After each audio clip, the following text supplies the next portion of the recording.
Gyere, fogd a kezem, elvezetlek oda, ahol élek, ahonnan kitörni csoda. Nézzék körbe, elmondom, hogy ki a merész.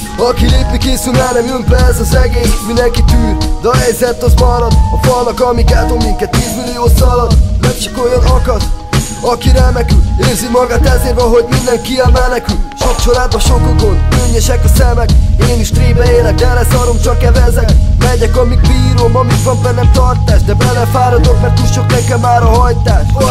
Erős, de kéne lennünk, de már nincs esélyem, már nem áll olyan stabil a navár. Romokban az egész ország, lépünk kéne emberek. Változtatni kellett volna később, most már nem lehet.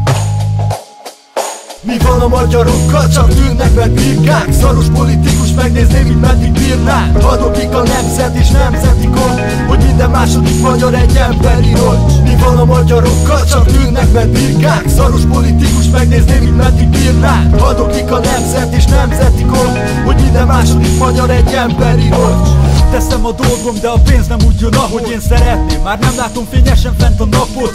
Az idő szalad, az adósság meg marad. Egyre nagyobb a stressz, de annál is nagyobb a harag. Betemetnek a csekkek, él felmész fel alér. Az esély arra csekély, hogy én markolom fel alér. Szartengerben úszok, a két kezem az evező. De ahogy fogy el a pénz, úgy fogy el a levegő. Kipartok, amíg bírok, de mindenhol vége kemény. A szívem vele szakad, hogy sok család ebben él. Tekerem a blantom, a szekeremet hajtom. Hiába meredek a hegy, a nevemet megtartom. Két lábon állok, de nehezek a súlyok. Amit a rendszer bassz rám, ha tehetem, elhúzok. Vissza se nézek, bár szeretem a hazámat, de úgy érzem, nem kölcsönös, így temetem, mint apámat.